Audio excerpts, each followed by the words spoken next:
आपको साधारण ब्याज निकालना हो, ठीक, आपको साधारण ब्याज निकालना हो तो इसका प्रयोग करेंगे। आपको अगर चक्रवृद्धि ब्याज निकालना है तो इन सब का प्रयोग करेंगे, ठीक, इन सब का प्रयोग करेंगे चक्रवृद्धि ब्याज निकालने के लिए।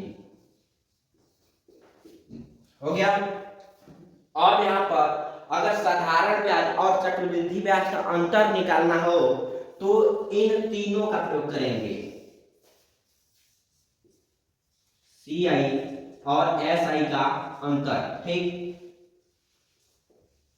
अगर अमाउंट निकालना हो तो इन सब का प्रयोग करेंगे, अमाउंट निकालना हो तो इन सब का प्रयोग करेंगे, ठीक, यानी मिश्र धन निकालना हो तो इन सब का प्रयोग करेंगे।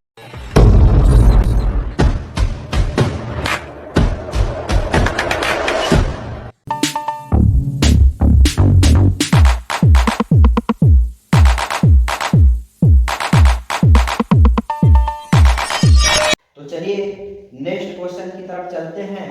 नेक्स्ट क्वेश्चन है 1000 रुपए का 10% वार्षिक दर से 3 वर्ष का चक्रवृद्धि ब्याज कितना होगा।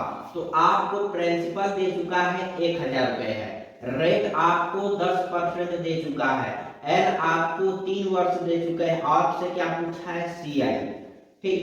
अब यहाँ पर 2 था तो हमने 2 बार ऐसे ब्रैकेट खींचे थे, मगर यहाँ पर अब 3 है तो 3 बार खींचेंगे, ठीक। एक लिखिए चाहे मत लिखिए, कोई फर्क पड़ने वाला नहीं है। अब यहाँ पर 1000 का 10% निकालेंगे, कितना आएगा 100। अब 100 का 10% निकालेंगे, कितना आएगा 10। अब देखिए कि यहाँ पर थोड़ा से आपको क्या होगा, प्रॉब्लम होगा।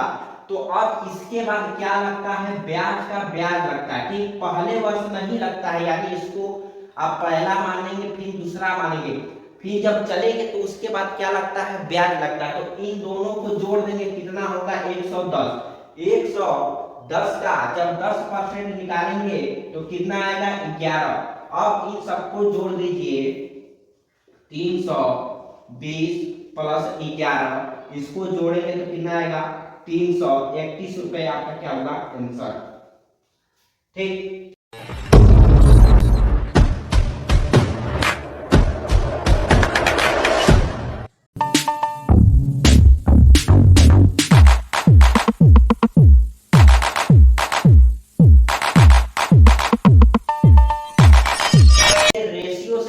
कैसे लगाएंगे, तो यहाँ पर 10% यानी 10% का जो मान होता है कितना होता है 1/10 होता है, ठीक। चक्रवृद्धि ब्याज में जो सूत्र में होता है इसमें क्या कर देंगे, जोड़ देंगे, कितना होगा 10 से 11 संबंधी कितना हो जाएगा 10, ठीक, 11 संबंधी कितना हो जाएगा 10।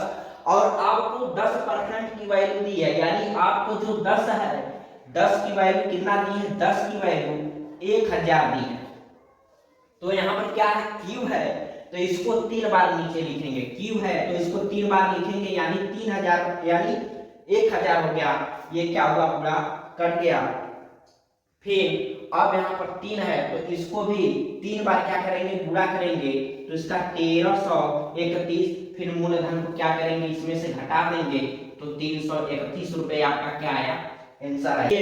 तीसरा मेथड क्या है, तीसरा मेथड यानी 10% की वैल्यू कितना है, 10% की वैल्यू 1/10 है, 3 वर्ष दिया है तो इसका 3 बार क्या कर दीजिए, आप गुणा कर दीजिए, ठीक, इसका 3 बार आप क्या कर दीजिए, गुणा कर दीजिए। इस समय ऊपर वाले वैल्यू से आपको कोई मतलब नहीं है, केवल नीचे वाले वैल्यू से मतलब है, तो कितना होगा 1000, ठीक।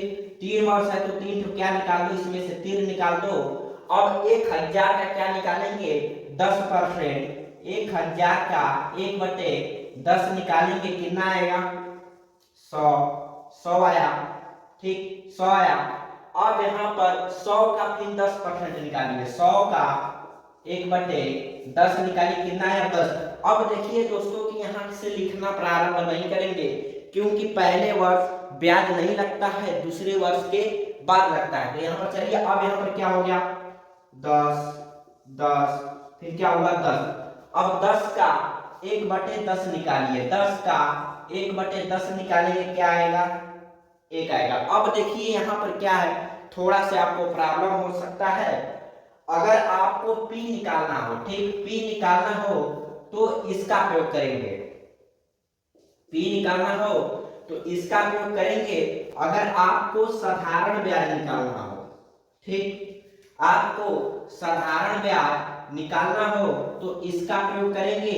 आपको अगर चक्रवृद्धि ब्याज निकालना है तो इन सब का प्रयोग करेंगे, ठीक, इन सब का प्रयोग करेंगे चक्रवृद्धि ब्याज निकालने के लिए। हो गया। अब यहाँ पर अगर साधारण ब्याज और चक्रवृद्धि ब्याज का अंतर निकालना हो तो इन तीनों का प्रयोग करेंगे, CI और SI का अंतर, ठीक।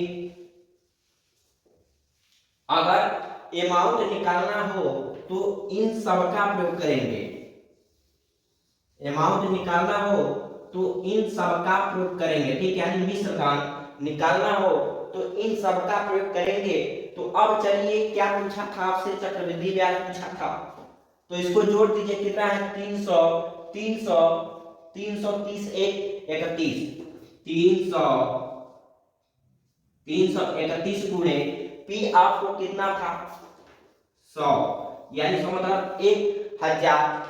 आप ऊपर वाले वैल्यू लेंगे, ठीक, हमेशा इसको नीचे लिखेंगे। अब यहाँ पर कितना है 1000 आ गया, 1000 से 1000 काटा, आपका कितना आया, यही आपका राइट आंसर है।